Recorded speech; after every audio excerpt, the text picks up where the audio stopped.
ప్రార్థించుకుందాం. దగ్గర ప్రభువా, మీ పరిశుద్ధ గ్రంథంలో రాయబడిన ప్రతి మాట కొరకు మీకు స్తోత్రాలు. మాకు మేలు కలుగుటకై మీరు రాయించిన ప్రతి వాక్యమును మా హృదయాలకు మేము అన్వయింప చేసుకొని మిమ్మల్ని మహిమపరచుటకు సహాయము చేయమని యేసు నామమున ప్రార్థిస్తున్నాము తండ్రి, ఆమేన్. మొట్టమొదట మనం ఇర్మియా గ్రంథంలో చూస్తాం. 19వ అధ్యాయం 15వ వచనం.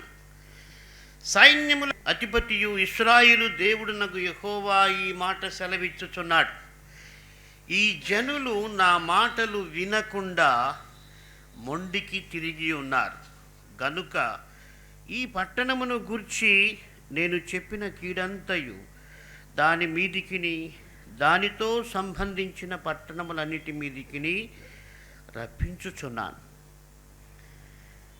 అలాగే ఇర్మియా గ్రంథంలో 17వ అధ్యాయం 23వ వచనం. అయితే వారు వినకపోయిరి, చెవిని పెట్టకపోయిరి, వినకుండను బోధనొందకుండను మొండికి తిరిగిరి. గమనించండి, మొండితనం అన్నటువంటి మాట మనం సహజంగా ఎందుకు ఉపయోగిస్తామంటే, ఎవరైనా మనం చెప్పిన మాట వినకపోతే మొండితనం అన్నటువంటి మాట మనము ఉపయోగిస్తాం. అసలు ఈ మొండితనం ఎందుకు వచ్చింది అని మనం చూస్తే బైబిల్ చెబుతుంది, దేవుని మాట వినకుండా ఒక మనిషి జీవిస్తే ఆ మనిషి జీవితంలో మొండితనం అన్నటువంటిది చోటు చేసుకుంటుంది. ఒక వ్యక్తి దేవుని మాట వినకుండా జీవిస్తూ ముందుకు కొనసాగితే ఆ మొండితనం అన్నటువంటిది ఆ వ్యక్తి జీవితంలో ఎక్కువ అయిపోతూనే ఉంటుంది. కాబట్టి ఇక్కడ యెషయా, ఇర్మియా భక్తులు, ప్రవక్తలు ఏం చెప్పారంటే, యెహోవా మాట వినకపోవుట వలన వారు మొండివారైరి అని రాయబడి ఉంది. కాబట్టి మనం దేవుని మాట వింటే ఎన్ని ప్రయోజనాలు ఉన్నాయో, ఆయన మాట వినకపోతే కూడా అన్ని నష్టాలు కూడా ఉన్నాయి. మన జీవితంలో చాలాసార్లు ఏమనుకుంటామంటే, ఈ సంవత్సరం నాకు బాగా ఉండాలి, వ్యాపారం అభివృద్ధి చెందాలి, ఉద్యోగంలో ప్రమోషన్ రావాలి, ఒక ఫ్లాట్ కొనాలి, ఒక ఇల్లు కట్టాలి, లేకపోతే పెళ్లి చేసుకోవాలి, పిల్లలు లేని వారికి పిల్లలు కావాలి. ఇవన్నీ కూడా సహజంగా మనం కోరుతాం. అయితే ఇక్కడ లోకంలో ఒక అపోహ ఉంది. ఏమిటంటే, ఈ సంవత్సరం నాకు బాగుంటుందా బాగా ఉండదా అని మనుషులు ఆలోచన చేస్తారు. అలాగే ఒక ఇంటి విషయంలో కూడా మనుషులు ఏం ఆలోచన చేస్తారంటే, నేను ఇంటిలో ప్రవేశిస్తే ఆ ఇల్లు నాకు బాగుంటుందా బాగుండదా. మనుషుల యొక్క నమ్మిక ఏమిటంటే, ఇంటిని బట్టి తన జీవితం ఉంటుందని మనుషులు అనుకుంటారు. ఆ ఇంటి వాస్తును బట్టి మనుషుల జీవిత అభివృద్ధి ఉంటుందని మనుషులు ఈ లోకంలో సాధారణంగా ఆలోచిస్తూ ఉంటారు. అందుకొరకే వాళ్ళ ఇల్లు బాగలేదేమో అని కొంతమంది ఇండ్లు మారుస్తారు. కొంతమంది వాస్తు వారిని పిలిపించి ఆ ఉన్న మంచి ఇంటిని అక్కడ పగలగొట్టి ఇక్కడ పగలగొట్టి లాస్ట్కి ఇల్లంతా పగలగొట్టుకునే పరిస్థితికి తెచ్చుకుంటారు. అంటే వారి నమ్మకం ఏమిటంటే, ఇంటిని బట్టి వారి పరిస్థితి ఉంటుందని. అలాగే సంవత్సరంలో కూడా ప్రతిసారి మనిషి పంచాంగం లేకపోతే మనిషి ఏం చూస్తాడంటే, ఈ సంవత్సరం నాకు బాగుంటుందా బాగుండదా. అయితే పరిశుద్ధ గ్రంథం ఏం చెప్తుందంటే, నీకు దేవునితో ఉన్నటువంటి అనుబంధాన్ని బట్టి ఈ సంవత్సరం నీకుంటుంది. సంవత్సరాన్ని బట్టి నీకు కలిగేది కాదు, నీకు దేవునితో ఉన్న అనుబంధాన్ని బట్టి సంవత్సరం అన్నది నీ కొరకు బాగుగా చేయబడుతుంది. నీవు దేవుని దృష్టికి సరిగా లేకపోతే సంవత్సరం అన్నది నీకు వ్యతిరేకంగా ఉంటుంది. కాబట్టి మనం ఏం ఆలోచన చేయాలంటే, నేను దేవుని మాట వింటే ఈ సంవత్సరం నాకు ఆశీర్వాదం కలుగుతుంది. నేను దేవుని మాట వినకపోతే ఈ సంవత్సరం నాకు మొండితనంగా ఉంటుంది.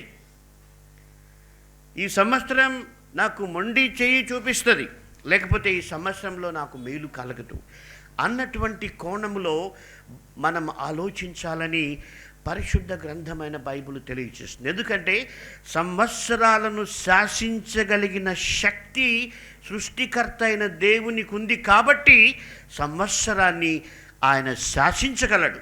నీవు దేవునికి అనుకూలంగా జీవిస్తే దేవుడు సంవత్సరాన్ని శాసించగలడు. ఆయన ఎర్ర సముద్రాన్ని శాసించాడు, ఎరికో గోడలను శాసించాడు, గాలి తుఫానుని ఆయన శాసించాడు. అంటే వాతావరణం బాగలేదు, అయితే యేసు ప్రభువు జోక్యం చేసుకున్నప్పుడు వాతావరణం నిమ్మలించింది. ఇశ్రాయేలీయులు ఆ యొక్క ఐగుప్తుని విడిచిపోతున్నప్పుడు వారి పరిస్థితులు బాగలేవు. ఎర్ర సముద్రం అడ్డొచ్చింది, చాలా భయపడ్డారు. వెనక ఫరో తరుముతున్నాడు, ఎదురుగా ఎర్ర సముద్రం ఉంది, దిక్కుతోచని పరిస్థితి. అయితే దేవుడు జోక్యం చేసుకున్నప్పుడు వారు ఊహించని విధంగా దేవుడు వారికి సహాయం చేశాడు. ఎందుకంటే దేవుని చేతిలో సమస్తం ఉంది. కాబట్టి మనం దేవుని మాట వింటే మనము దీవించబడతాం. దేవుని మాటలు మనం విన్నప్పుడు మనకు పరిస్థితులు బాగవుతాయి, సంవత్సరం బాగవుతుంది, మన జీవితం అంతా కూడా బాగుపడుతుందనేటువంటి నమ్మకం మనకు రావాలి. కాబట్టి మొండితనం, వారు మొండివారు అయిపోయారు. ఆ యొక్క మొండితనం గురించి ఒక ఎగ్జాంపుల్ పరిశుద్ధ గ్రంథంలో రాశారు. హోషియా గ్రంథంలో 4వ అధ్యాయం 16వ వచనంలో అక్కడ ఏం రాయబడిందంటే, ఇశ్రాయేలుల గురించి దేవుడు మాట్లాడుతూ పెయ్య మొండితనము చూపునట్లు, అంటే మనకు ఇటువైపున పెయ్య అన్నటువంటి మాట వాడరు, కానీ దూడ అని మాట వాడతారు. ఆ యొక్క దూడ మొండితనము చూపునట్లు ఇశ్రాయేలు వారు మొండితనము చూపి ఉన్నారు. ఇశ్రాయేలీయులు చూపిస్తున్న మొండితనం ఎలా ఉందంటే, దానికి ఒక మొండితనంతో దేవుడు వాక్యంలో పోల్చబడింది. ఏంటంటే దూడలు మొండితనము చూపినట్టుగా చూపిస్తున్నారంట. మీరు ఎప్పుడైనా చూసారో లేక విన్నారో లేదో తెలియదు, కానీ దూడ చూపేటువంటి మొండితనం చాలా ఆశ్చర్యంగా ఉంటుంది, చాలా వింతగా ఉంటుంది. దూడ మొండితనం అన్నటువంటిది మనం ఆలోచన చేస్తే అది చూపే మొండితనం చాలా వింతగా ఉంటుంది.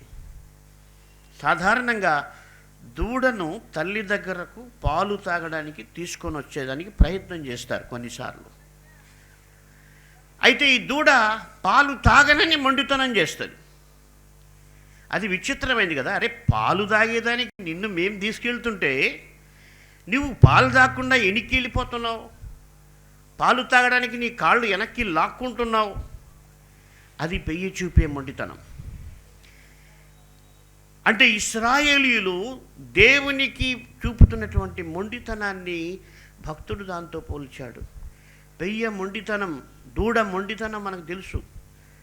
దానికి మేలు చేయడానికి దాన్ని లాక్కొని తల్లి పాల దగ్గరికి తీసుకొని వస్తే అది వెనక్కి ఈడ్చుకొని పోతుంది. చూసే మనకు విచిత్రం అనిపిస్తుంది. ఏంటి ఇది? అది పాలు తాగడానికి, దాని కడుపు నింపుకోవడానికి మనము దానికి సహాయం చేస్తూ ఉంటే అదేం చేస్తుంది? వెనక్కి లాగుతుంది, వెనక్కి తిరుగుతూ ఉంది. ఆ దూడ చూపేటువంటి మొండితనం వలన దానికి నష్టం. తల్లిపాలు తాగకపోతే దానికి నష్టం. అదేదో మరి ఎందుకు మొండితనం చూపిస్తుందో అర్థం కాదు. అరే, ఏదైనా దానికి కీడు చేసేదానికి తీసుకొని పోతే మొండితనం చూపిస్తే అర్థం ఉంది. దానికి మేలు చేయడానికి, చక్కగా తల్లిపాలు తాగి చక్కగా ఆరోగ్యంగా ఉండడానికి మరి ఆ యొక్క పశువుల కాపరి దూడను తల్లి దగ్గర తీసుకెళ్తే అది తాగకుండా మొండితనం చూపిస్తుంది. అది మనకు వింతగా అనిపించినా చాలాసార్లు మనం చూపే మొండితనం కూడా అంతే. దేవుని వాక్యం చదవండి, దేవుని వాక్యం ధ్యానించండి, ఈ వాక్యం మీరు తినాలి, ఈ వాక్యం మీకు ఆహారం, ఈ వాక్యం మీకు క్షేమాభివృద్ధి కలిగిస్తుంది, ఈ వాక్యం మీకు జీవం ఇస్తుంది, ఈ వాక్యం మీకు నెమ్మది ఇస్తుంది, ఎన్ని చెప్పినా కూడా మనుషులు వాక్యం దగ్గరికి రారు. లోకం వైపే మనసు పీకుతూ ఉంటుంది వాళ్ళకు. పెయ్య చూపేటువంటి మొండితనం, అది ఏదో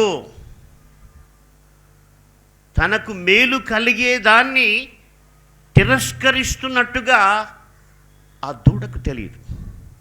కానీ మనుషులమైన మనకు తెలుసుకోవాలి, మనం దేవుని వాక్యాన్ని తిరస్కరిస్తే, దేవుని వాక్యాన్ని స్వీకరించకపోతే, మనం దేవుని వాక్యం పట్ల మొండితనం చూపిస్తే అది మనకు నష్టం. మనం దేవుని వాక్యానికి వ్యతిరేకంగా జీవిస్తూ ఈ సంవత్సరం నాకు బాగా కావాలి, ఈ సంవత్సరంలో నేను అనుకున్నవన్నీ జరగాలి, ఈ సంవత్సరం నాకు లాభసాటిగా ఉండాలి, ఈ సంవత్సరం ఎన్నో మేళ్ళు నాకు కలగాలి అనుకుంటే బైబిల్ చెప్తుంది, దేవుని వాక్యానికి మొండితనం చూపించినప్పుడు మనుషులకు నష్టం కలుగుతుందని అక్కడ ఆయన చెప్తున్నాడు. హోషియా గ్రంథంలోనే, యెషయా కాదది, హోషియా గ్రంథంలో 4వ అధ్యాయం 16వ వచనంలో, పెయ్య మొండితనము చూపునట్లు ఇశ్రాయేలు వారు మొండితనము చూపినారు గనుక విశాల స్థలమందు మేయు గొర్రె పిల్లకు సంభవించినట్లు దేవుడు వారికి సంభవింపచేయును. అక్కడ దేవుడు ఒక మాట చెప్తున్నాడు, ఎవరైతే మొండితనం చూపిస్తారో, ఎవరైతే దేవుని వాక్యాన్ని వినకుండా పెడ చెవిని పెడతారో వారికి నష్టం కలుగుతుందని దానికి కూడా ఒక చక్కటి ఎగ్జాంపుల్ చెప్తున్నారు. చాలాసార్లు మనము ఈ లోకంలో పిట్ట కథల ఎగ్జాంపుల్స్ మనం వినడానికి ఇష్టపడతాం. అంటే ఎగ్జాంపుల్ చెప్పడం తప్పేమి కాదు. అయితే బైబిల్లోనే పరిశుద్ధాత్మ దేవుడు వ్రాయించినటువంటి ఆ యొక్క ఉదాహరణలను మనం సరిగా ధ్యానం చేయగలిగితే అద్భుతమైనటువంటి సత్యాలు ఆ యొక్క బైబిల్ గ్రంథంలో ఉన్నాయి. ఇక్కడ అంటున్నాడు, విశాల స్థలమందు మేయు గొర్రె పిల్లకు సంభవించినట్లు దేవుడు వారికి సంభవింపచేయును. కాబట్టి మొండితనం చూపేవారికి ఎలా జరుగుతుందంటే దేవుడు ఒక దృశ్యాన్ని చూపిస్తూ ఉన్నాడు. అక్కడ ఏంటంటే విశాల స్థలంలో ఒక గొర్రె పిల్ల మేస్తూ ఉంది. అలాగ విశాల స్థలములో ఒక గొర్రె పిల్ల మేసినట్టయితే తప్పక దానికి ప్రాణహాని ఉంది, తప్పక అది నష్టపోతుంది. ఎందుకంటే గొర్రెలను చంపడానికి తోడేళ్ళు, పులులు, సింహాలు ఎప్పుడు కూడా తిరుగుతూనే ఉంటాయి. వాటికి గొర్రెలే మరి పశువులే ఆహారం. కాబట్టి విశాల స్థలములో గొర్రె కనిపిస్తే వాటిని సులభంగా ఈ యొక్క క్రూర మృగాలు పట్టుకోగలుగుతాయి. ఎందుకంటే ఈ గొర్రెకు హాని చేసేటువంటి జంతువులకున్న పరిగెత్తగలిగినటువంటి శక్తి గొర్రెలకు ఉండదు. విశాల స్థలములో మేస్తూ ఉంటే ఏ జంతువు ఈ గొర్రెను వెంటాడినా తప్పించుకోపోగలిగినటువంటి శక్తి గొర్రెకు ఉండదు. అంటే తప్పక నష్టపోయే పరిస్థితి. కాబట్టి విశాల స్థలంలో మరి మేసినట్టయితే అది నష్టపోతుంది. అందుకే సహవాసం అవసరం, అందుకే సంఘం అవసరం, అందుకే మరొక విశ్వాస యొక్క సహవాసం అవసరం. సహవాసములో ఉన్నట్టయితే మరి సులభంగా విశ్వాసి సింహం చేతికి దొరకడు, సులభంగా విశ్వాసులు పడిపోరు. చాలామంది విశ్వాసులు దిగజారిపోవడానికి, పడిపోవడానికి, వెనక్కిపోవడానికి కారణం ఏమిటంటే వారు ఒంటరిగా విశాల స్థలములో, విశాల మార్గములో వాళ్ళకిష్టం వచ్చినట్టు వాళ్ళు జీవిస్తూ ఉంటారు. కొంతవరకు అది బాగానే ఉంటుంది, కొంతవరకు బాగానే ఉంటుంది. మంచి స్పేషియస్ ప్లేస్లోకి వచ్చినామని కొంతకాలం అవి అనుకోవచ్చు. అయితే ఆ విధంగా ఒక విశాల స్థలంలోనికి రావడం దానికి నష్టమని తప్పక తెలిసే రోజు, తెలిసే సమయం వస్తుంది. కాబట్టి దేవుడు అంటున్నాడు, తన ప్రజలు తన మాట వినకుండా మొండితనం చూపిస్తే విశాల స్థలమందు మేసేటువంటి గొర్రె పిల్లకు సంభవించినట్టు వారికి సంభవిస్తుందని దేవుడు చెబుతూ ఉన్నాడు. గమనించండి, మొండితనం గురించి బైబిల్ గ్రంథంలో ద్వితీయోపదేశ కాండం 21వ అధ్యాయం 18వ వచనం, ఒకని కుమారుడు మొండివాడై తిరుగబడి తండ్రి మాట గాని తల్లి మాట గాని వినకయుండి వారు అతన్ని శిక్షించిన తరువాతైను అతడు వారికి విధేయుడు కాకపోయిన ఎడల అతని తల్లిదండ్రులు అతన్ని పట్టుకొని ఊరి గవిని యొద్ద కూర్చుండు పెద్దల యొద్దకు అతన్ని తీసుకుని వచ్చి, మా కుమారుడైన వీడు మొండివాడై తిరుగుబడి ఉన్నాడు, మా మాట వినక తిండిబోతును త్రాగుబోతును ఆయనని ఊరి పెద్దలతో చెప్పవలెను. అప్పుడు ఊరి ప్రజలందరూ రాళ్లతో అతన్ని చావగొట్టవలెను. అట్లు ఆ చెడుతనమును నీ మధ్య నుండి పరిహరించుదువు. అప్పుడు ఇశ్రాయేలీయులందరూ విని భయపడుదురు. కాబట్టి మొండివాడైనటువంటి వారికి పాత నిబంధనలో విధించినటువంటి కట్టడ ఏంటంటే, వాడు మొండివాడై తిరిగితే, చాలా కాలం అలాగే మొండివాడిగా ఉంటే ఎంత కఠినమైన శిక్ష అంటే, వాడిని ఊరి మధ్యకు ప్రజల మధ్యలో నిలవబెట్టి ఊరి వారందరూ రాళ్లతో అతన్ని కొట్టి చంపాలని ఆ కట్టడ పాత నిబంధనలో. సో మొండితనం అన్నటువంటిది అంత శిక్షను తీసుకొని వచ్చేటువంటిది. మొండితనం అన్నటువంటిది మనిషి రాళ్లతో కొట్టబడి చనిపోయేటువంటి భయంకర స్థితికి కారణమైనటువంటి. అయితే నూతన నిబంధనలో ప్రభువైన యేసుక్రీస్తు ఇదే సంఘటనను గురించి ఆయన లూకాసు వార్త 15వ అధ్యాయంలో మాట్లాడుతూ ఆ యొక్క తప్పిపోయిన కుమారుడు విషయంలో దేవుడు దాన్ని పూర్తిగా మార్చాడు. మనం చూసాం, ద్వితీయోపదేశ కాండంలో తల్లిదండ్రులు చెప్పిన మాట వినకుండా మొండికి తిరిగి వెళ్ళిపోతే వాడిని రాళ్లతో చావు కొట్టాలి. యేసుప్రభు తప్పిపోయిన కుమారుని కథ చెబుతూ ఉంటే, ఉపమానం చెబుతూ ఉంటే విన్న వాళ్ళందరూ అనుకున్నారు, ఈ కథ మాకు తెలుసులే. ఎందుకంటే యూదులకు ఆ యొక్క పాత నిబంధన అంతా కూడా అక్కడున్న శాస్త్రులకు పరిచయులకు తెలుసు. మనం కదా ఎప్పుడైనా మనకు తెలిసిన కథే, తెలిసిన విషయం ఎవరైనా చెప్తూ ఉంటే ఓహ్ ఇంతేనా అని మనం అనుకుంటాం కదా.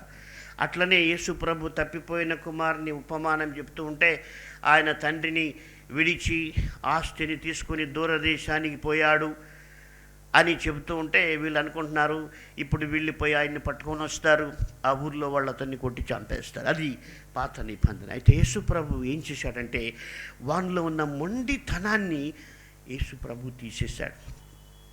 బైబిల్ చెప్తుంది, వాడికి బుద్ధి వచ్చినప్పుడు వాని మొండితనం పోయింది. వాడిని కూడా తండ్రి అంత సులభంగా తప్పిపోయిన కుమారునికి ఆస్తి ఇచ్చి ఉంటాడని ఎవరు అనుకోరు. ఏ కుమారుడైనా తండ్రి దగ్గరికి వెళ్ళి నేను వేరుగా ఉంటాను, నా ఆస్తి నాకు ఇచ్చేయమంటే ఈ భూలోకంలో ఏ తల్లిదండ్రులు కూడా పోరా అని చెప్పరు. వద్దురా నాయనా, మేము ముసలివాళ్ళు అయిపోతున్నాం, నువ్వు మా దగ్గరే ఉండు, నువ్వే మమ్మల్ని చూసుకోవాలి అని అడుక్కుంటారు, ప్రాధేయపడతారు, చాలా చాలా విషయాలు చెబుతారు. అలాగే ఆ తండ్రి కూడా తన కుమారునితో చాలాసార్లు చెప్పుంటాడు. అయితే వాడు మొండివాడై తండ్రి మాట వినకుండా వాడు వెళ్ళిపోయాడు. ఆ దూరదేశానికి వెళితే విశాల స్థలముందు మేసేటువంటి గొర్రె పిల్లకు సంభవించినట్టు అతనికి సంభవించింది.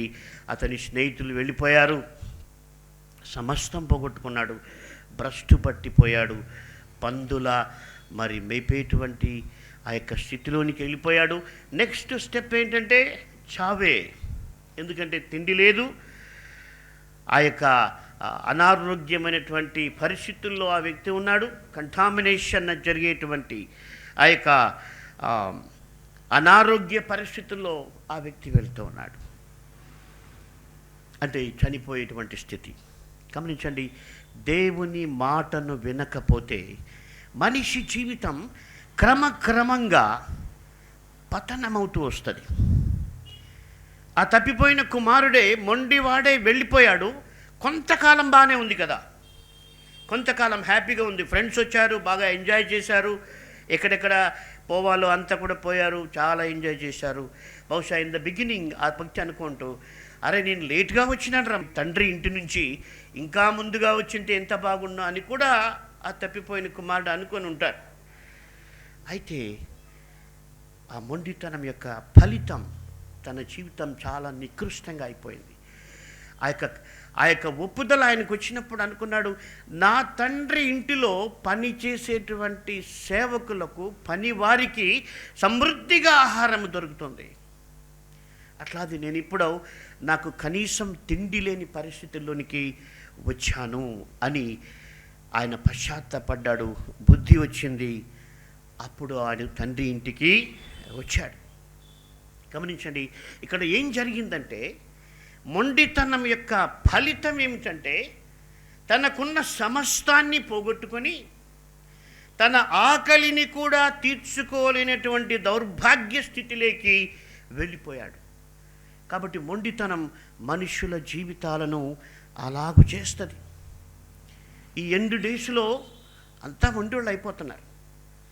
మొండి భర్తలు పెరిగిపోతున్నారు, మొండి భార్యలు పెరిగిపోతున్నారు, మొండి పిల్లలు పెరిగిపోతున్నారు.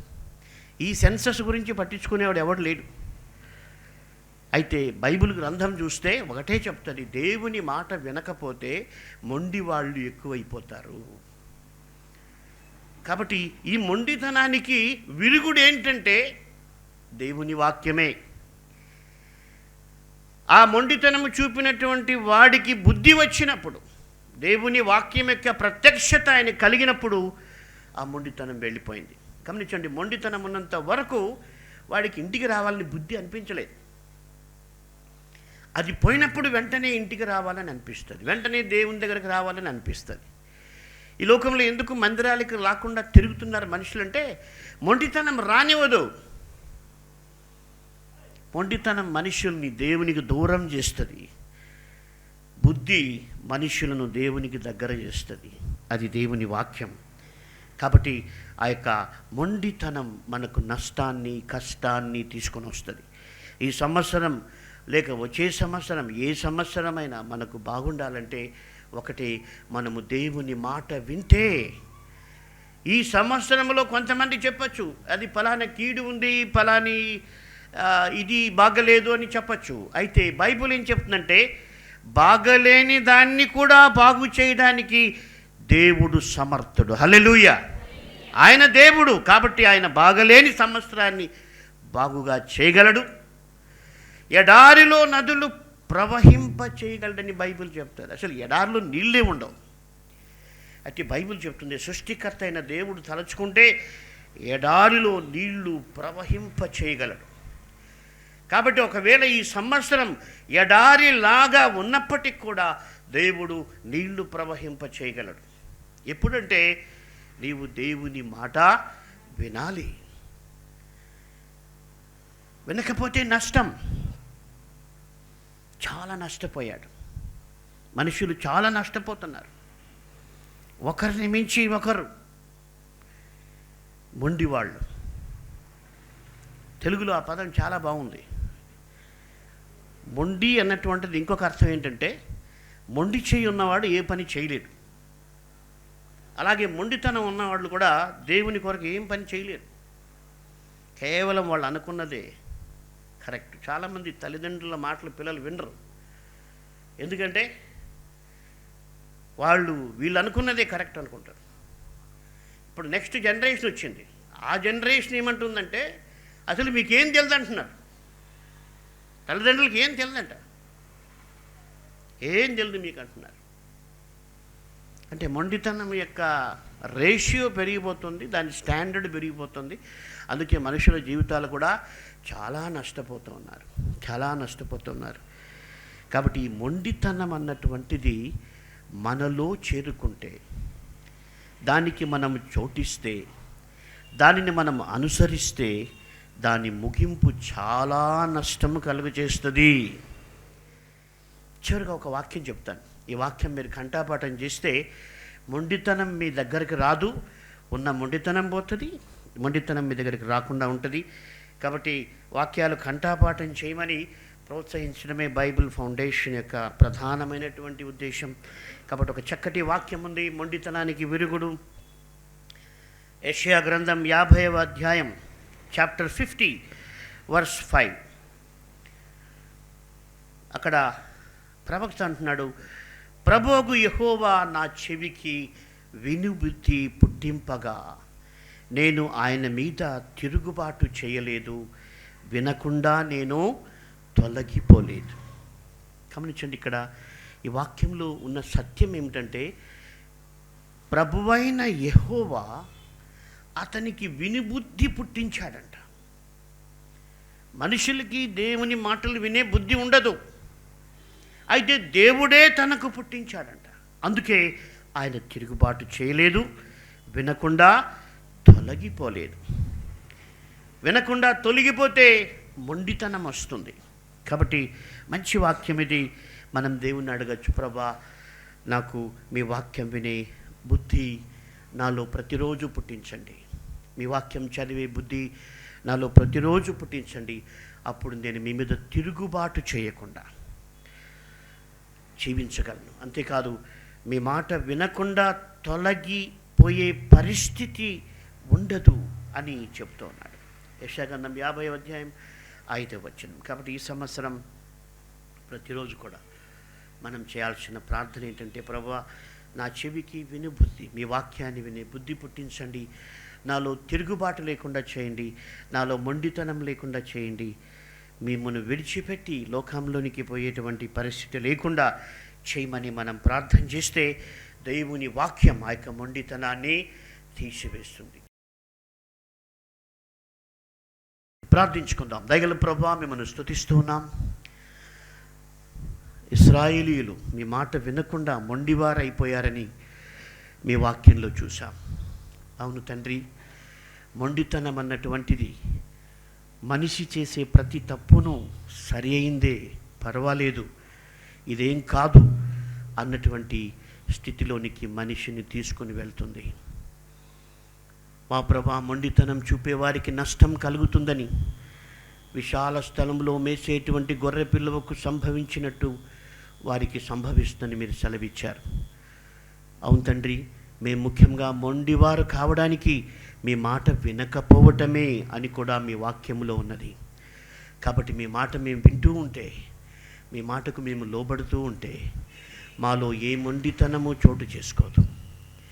కాబట్టి మీ భక్తుడు యెషయా ప్రార్థించినట్టుగా మాకు వినుబుద్ధి పుట్టించండి, మీకు వ్యతిరేకంగా తిరుగుబాటు చేయకుండడానికి సహాయం చేయండి. మీ నుండి తొలగిపోకుండా మీ వాక్యముతో మమ్మల్ని స్థిరపరచండి. మా సొంత ఆలోచనలు, మా సొంత ఆర్గ్యుమెంట్స్ పక్కన పెట్టి మీ వాక్యంతో మమ్మల్ని సరిచేయండి. అవును తండ్రి, లోకంలో ప్రతివారు ఎదుటివారిని మొండివారు అనుకుంటున్నారు. భార్యలు భర్తల్ని, భర్తలు భార్యలని, తల్లిదండ్రులు పిల్లలని, పిల్లలు తల్లిదండ్రులని మొండివారు అనుకుంటున్నారు. అయితే ఈ మొండితనం తీసివేయడానికి కేవలం క్రీస్తుకు మాత్రమే సాధ్యమని, ప్రభువైన యేసుక్రీస్తు యొక్క వాక్యము ద్వారానే మనుషులు మొండితనం అన్నటువంటి భయంకరమైనటువంటి బంధకము నుండి బయట పడగలరని గ్రహించడానికి సహాయం చేయండి. మిమ్మల్ని ఆశ్రయిస్తూ ఉన్నాం, కృప చూపించండి. మాకు మీ వాక్యం వినుబుద్ధి పుట్టించండి. ఈ నూతన సంవత్సరంలో మేము మీ వాక్యము వింటూ, మీ వాక్య ప్రకారం జీవిస్తూ మిమ్మల్ని మహింపరచుటకు సహాయం చేయండి. మేము అలాగూ జీవించినప్పుడు ఏ సంవత్సరమైనా, ఏ నెల అయినా, ఏ దినమైనా మీరు మాకు సహాయం చేయగలరని మీకే మహిమ చెల్లిస్తూ యేసు నామమున ప్రార్థిస్తున్నాము తండ్రి, ఆమేన్. పాస్టర్ గాలి గంగరాజు గారు రచించిన పుస్తకములు: దేవుని వాక్యముల కంఠాపాఠము, కంప్యూటర్ చెడు చిత్రముల నుండి విడుదల, మరణ భయం నుండి విడుదల, ఆత్మహత్యలకు అంతం ఉన్నదా, 50 ఆత్మీయ సందేశములు, శతకవితలు. మరియు బ్రదర్ జి. డేవిడ్ కర్ణాకర్ గారు రచించిన పుస్తకములు: 300 అనుదిన ప్రార్థనలు, 300 అనుదిన స్తుతియాగములు, బైబిల్లోని జంతువులు మరియు పక్షులు. మరియు ఈ పుస్తకములు ఇంగ్లీష్ భాషలో కూడా లభించును. మా address: the Bible Foundation, 6-8-767 SJ Nagar, Tirupati 517507. Our phone number 9440046393. Our email: thebiblefoundation@gmail.com. Our website: www.thebiblefoundation.com.